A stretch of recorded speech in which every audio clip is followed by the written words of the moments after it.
But sometimes it is, we are looking at a particular project at a particular time and trying to determine what is going to be best for the community. Now, sometimes that is coinciding with what's best for the developer, but I can tell you how I approach it. We had a project up in the north end with Rybovich and related. In the north end of the city, we have and are hemorrhaging from a loss of residents. They have moved out, we have vacancies and foreclosed properties, which is taking us into somewhat of a death spiral. We can't get a grocery store up there, we can't get the amenities that residents expect. So sometimes you give more because it's to the greater good that the work is done, not to appease a developer. Okay.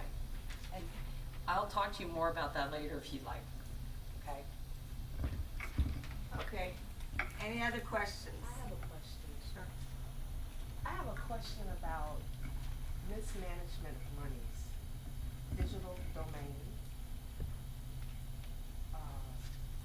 my choice. How can we stop putting monies into projects that's not viable? Digital domain. How can we stop putting money into projects that's not viable? My choice. Other projects, other people that have gotten money through the CRA and have defaulted on the money. How can we stop? How can everybody stop that's going to be on the DS to stop spending money foolishly? I'll start that one. And I'll speak to the FSU Digital Domain Project. I wrote this down so I don't forget, but this is a very extensive process that we went through.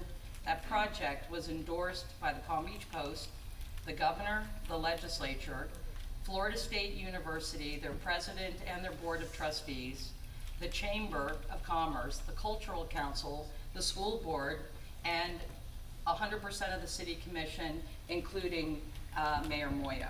It was also supported by residents throughout the city. Now, we made the determination that we were going to make an investment to bring a major university here. We also understood what the risk was going to be.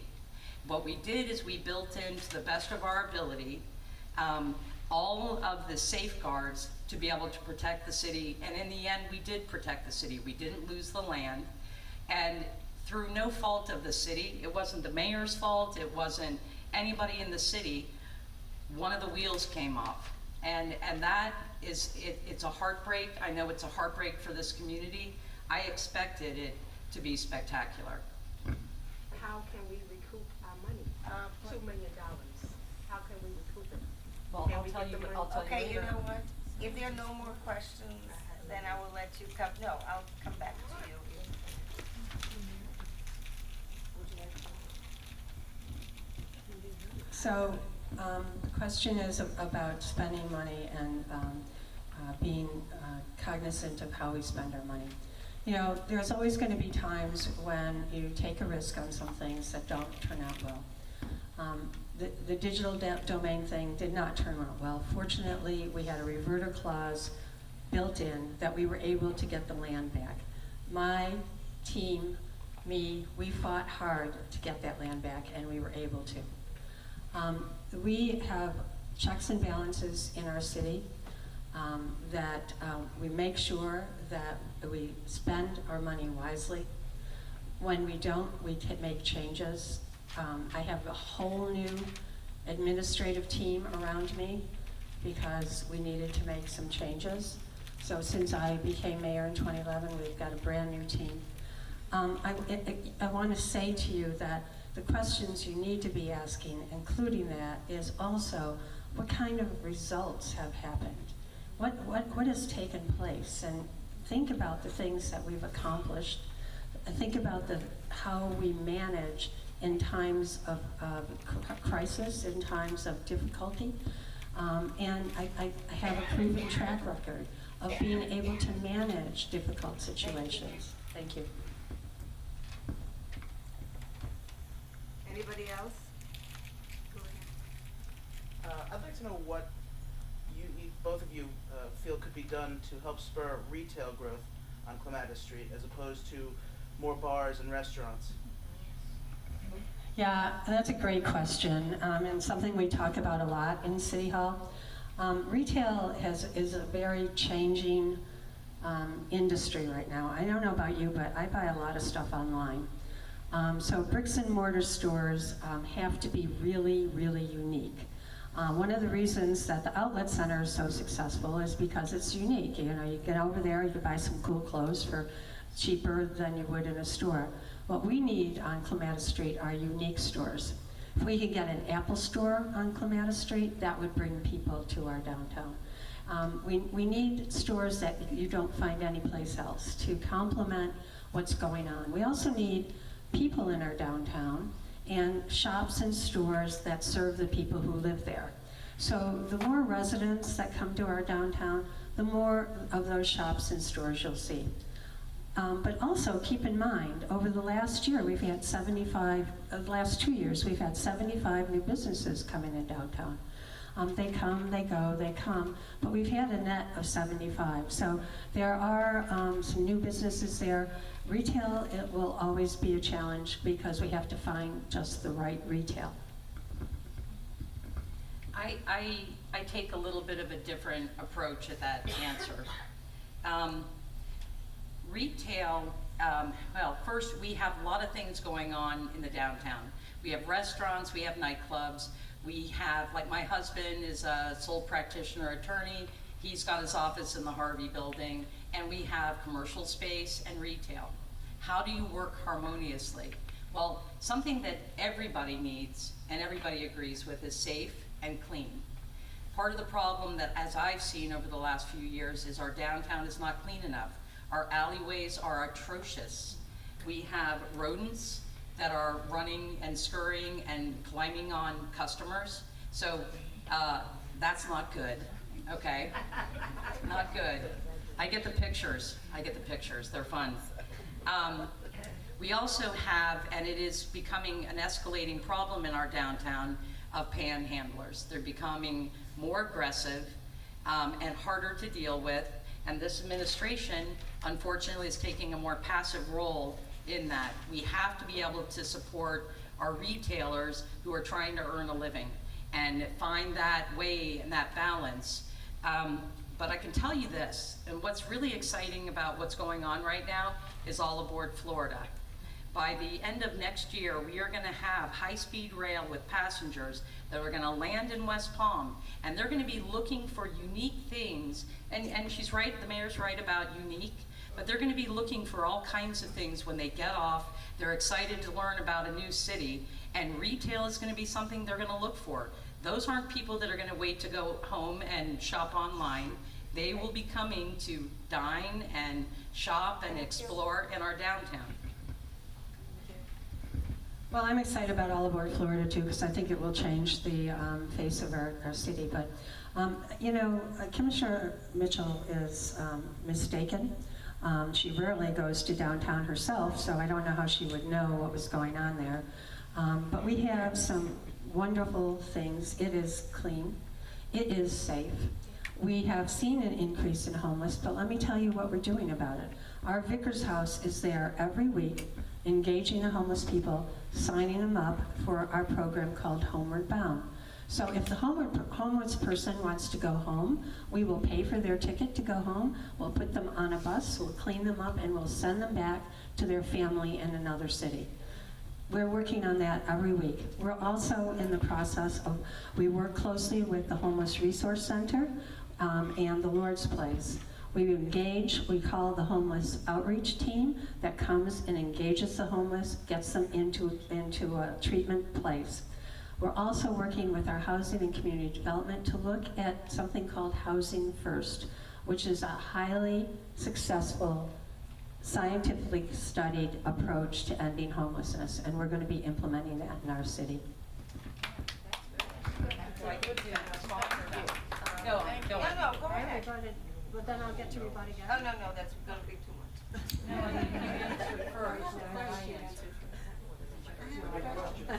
Okay, go ahead. Next question. I do have a question.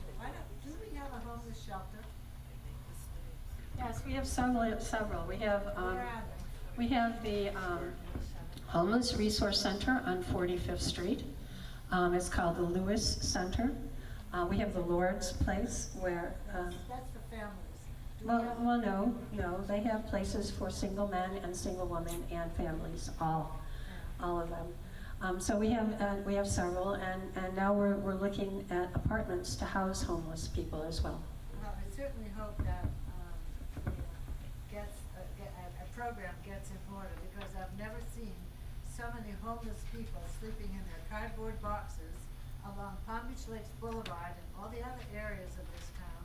It's really sad, and I don't think that it's necessary. You missed, I think, the first few minutes. Yeah.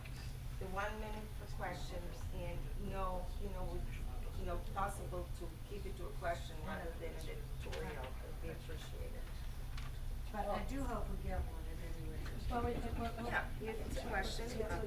Okay, well, what I'd like to say, and I'm hearing from some of the ladies on this side that they've not experienced that, right?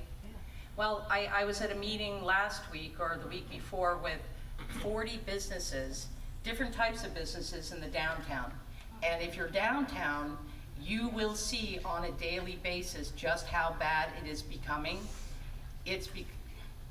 Trust me on the fact that it is. I have pictures of electric skillets that have been plugged into the outlets down by our pavilion on the waterfront.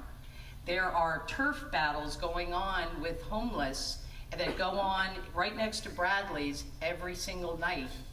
So, sorry, Chuck. I can do whatever I want, not speaking, so don't you lecture me. Okay. I just thought it would be Don't you polite lecture if me. you I would wasn't just coming not. in, I didn't say anything. I just thought it would be polite if you No, didn't I wasn't talking, speak so up. don't speak to me. Okay. Okay, Chuck. Okay, Kim. Have we answered that sufficiently? I think so. Okay. All right. Any other questions? Time for the commissioners. Okay, excuse me. Can't hear you. This question is for the mayor. Can you tell me how many new jobs you brought to the city? 5,000 new jobs. Permanent jobs. Pardon me? How many permanent jobs you brought? 5,000 permanent jobs to the city, according to the Bureau of Labor. Thank you. I'd like to speak to that. And since 2002, since I've been on the commission, I've worked to help bring 9,000 jobs into West Palm Beach. So is that 14,000? No. All right, this is deteriorating. Yeah, well, as I said, no personal, no commentaries, no accusation, Anita? and please, no sarcasm. Can we talk about the development that is coming forward that Yeah. is going to impact Yeah. the neighborhood out yeah, here? yeah. Because I'm really Oh, yes, interested. yes. Are you interested? I am too. Yes, All right, yes. me too. Yes. What's going on? All right, How do you want to ask the question so we can frame the conversation? Tell me what you want to say. Okay. A few years ago, Mr. Elmore and Mr. Fagan came to the city with their plan. It was a grand plan to build a whole resort and housing and, improve the golf course out here. It was extremely ambitious, and it was, in my opinion, way too massive for the surrounding areas. Again, in life, death, taxes, they're certain, and so is change. So, I looked at it as what is going to be tolerable, and what do the people weren't saying don't do anything. I mean, we were looking at the condition of the clubhouse, we were looking at the condition of the golf course, so we knew something had to happen. Unfortunately, what came forward I thought was too massive, but other commissioners didn't. So the work began again, and is Gertie here? Did Gertie make it here? Gertie is over at the Envoy, and with Aviva and a number of really committed and not with their hair on fire, some committed residents, we sat down and thought, what is going to be possible? And we ended up getting to a place that was agreeable to the developer and to the vast majority of the residents at the time. Fast forward, now they've got a new development. They have not come to see me. In fact, the only knowledge I have about it is from Ms. Gorfine. And I thank her because she keeps me knowledgeable about a lot of things. They still have not come to see me. From what I have seen, it's too massive. It is not what we expected. It's not what we supported. And I think we're going to have to sit down at the drawing board and go back through it again. Thank you. I just want to tell you where we are on that. Actually, the developer will be coming before the commission shortly, so I hope the commissioner gets up to speed on what is going to be presented. I'm surprised that she hasn't talked with them yet. They are proposing a much smaller hotel, only 100 rooms, which I think you'll be pleased with. The hotel was too big, and you were concerned about the traffic, and you were concerned about parking. There will not be a parking garage. It'll be a beautiful. Will be a Will be a garage. Okay, yeah.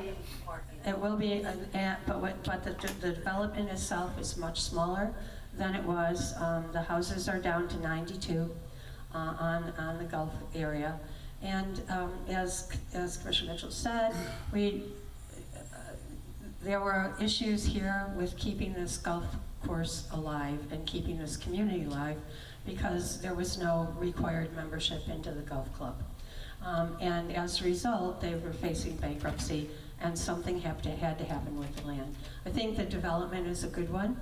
I think that it's going to raise, and I think it already has raised your property values, and ultimately will raise them even more. And it's something that is bringing jobs to our city. So I think that in its current form, it'll be something that you all will like, and it will be good for your city. Thank you. I would like to ask, what is it? Hold on a second. Hold on a second. There was a lady here. Yeah, I gotta see which one I'm gonna ask first. I'd like to know in your planning, I live here, and I have to enter here and exit here. I am concerned that 95, if something happens that Congress becomes the auxiliary road, what's the plan for making sure that we don't have that kind of bombardment just as we're going to the mall and coming home? Now, what's the plan as part of this? Well, they've done extensive traffic studies and traffic routing, and that there will be entrance to the north of here for that, and they've taken that account. We've had our traffic engineers look at it to make sure that the traffic flows smoothly. Yeah. Even an emergency, with Congress being... Well, you know, it's always hard to know about an emergency, Well, but that's something, obviously something we've talked about. Yeah. Well, I'd just like to add one of the other things, and I'm sure the mayor's supportive of it as well. In the plans right now, it does not show a traffic light on that new entrance, and that's a have to. That's not a want to, that is a have to. I can attest, trying to get in here tonight, it is stacked up. And so I think that's the other thing that you need to be mindful and pay attention to us to make sure that we are working with the county to get that traffic signal. Thank you.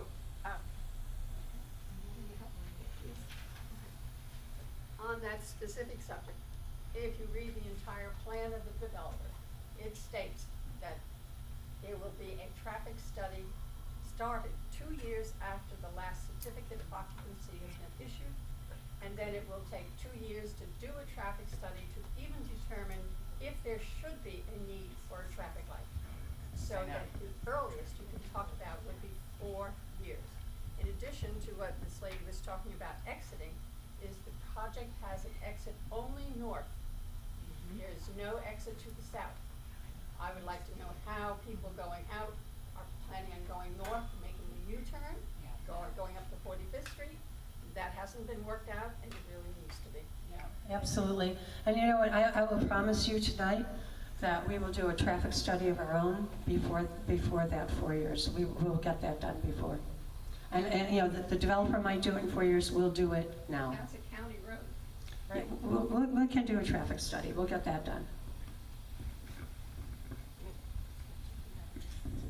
Are you fine? Yeah, All right. I agree. Yeah. Anybody else? I do. Oh, I'm sorry. Hi, sorry, with all due respect to everything that's going on, I have a question. The question is, what are their plans? What is it they're planning to build here? What kind of a resort, and who, where? No, you can't. What, why? No, you can't because Excuse me, why? that's, That's a meeting. No, you can ask them not about what somebody else is doing. You Well, can what ask have you how they- approved? What have you approved for this resort? They haven't approved anything yet, but just Oh. the zoning board has. Yeah, what you should do is listen to the zoning, Say the what? the planning board meeting, and then the commission meeting that's coming up. It'll be on It's very television. blasé for me, sorry. Well, I'd like to know though, Mayor, because they haven't requested a meeting with me yet. If you have met with them, what kind of a hotel? I have heard that they don't want to tell us what kind of a hotel, and I can tell you this, there's no way I would support anything unless I knew what kind of a hotel, what kind of quality, who the management would be. I mean, those are important details before you ever get out of the gate. So have they shared that with you? No, they don't have a hotel yet, but it's 102 rooms, so it's small. I think Commissioner Mitt brings up a good point. We need to know what the hotel is. I absolutely agree with her, and that's what will happen. May I ask a question just to follow up? Yeah. I'll time myself. My smartphone, okay, smart. We're talking about a hotel, but we're talking about more than a hotel. In the new plan that they came up with, they added 51 new homes. Yeah. I don't know if many of you have been to the meetings where we, where the commission, and I will say we, with Commissioner Mitchell, decided to divide the residential from the commercial. And one of the sticky points was that the people in the residential did not want to turn into a bed and breakfast and have, and be part of the hotel pool. In other words, they did not want in their backyard come and go. So from my understanding, or I don't know how things go, they probably will form their own association. They're gonna be a gated community with their rules. My question is, what rules are governing these 51 homes who can be privately owned, but they can be, part of the hotel pool, and again, is it time sharing? Are they gonna use the amenities?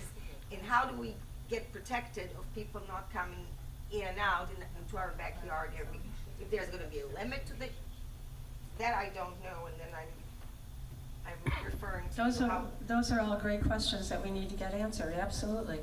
And I don't have the answers yet, and we need to ask the developer those questions, and absolutely, you're right. because I got the impression, Mayor, something I said I'm not gonna do it, that you're pretty comfortable with a lot of unknown.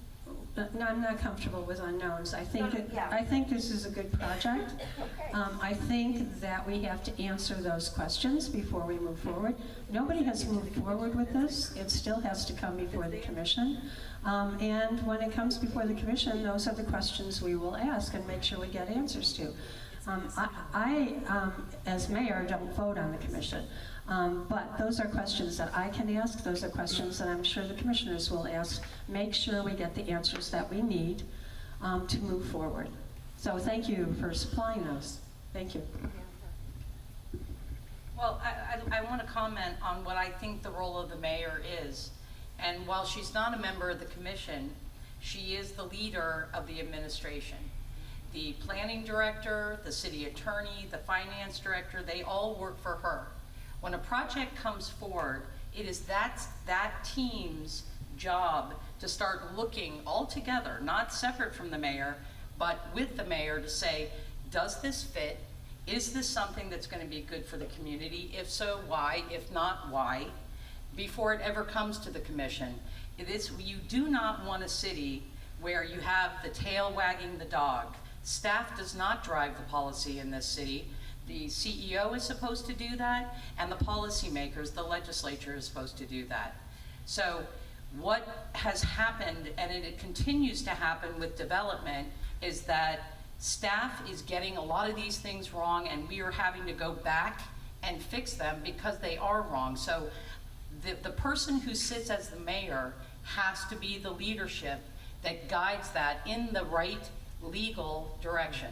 So I see things just a little bit differently. I think I am supposed to be in there proactively leading what comes forward and working with my staff to bring it forward. Then let the commission do its job. So let's talk about development for a minute and who leads it.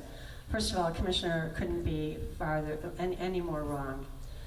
Secondly, let's talk about things like our tent site. Our tent site, we have a proposal for $13 million to build on our tent site. They want $8 million back, which in my estimation is a sweetheart deal for the developer. Commissioner Mitchell is spearheading that. She thinks we need to give $8 million back to the developer. I don't agree. Let's talk a minute about baseball. Baseball folks, the county, wanted us to give them 160 acres of your taxpayer land. I said, no, I'm not giving you 160 acres unless you give me something in return.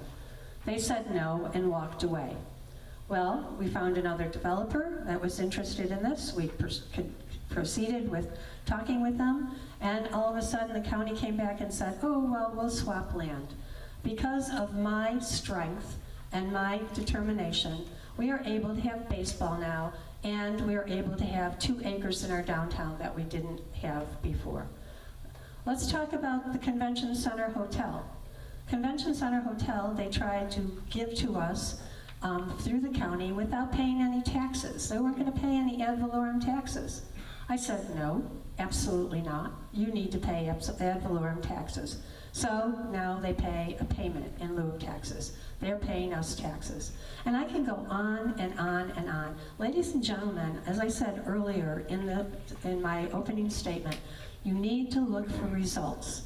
All Kimberly Mitchell has done throughout this whole debate is give you rhetoric. She hasn't given you one thing that she's accomplished. She hasn't given you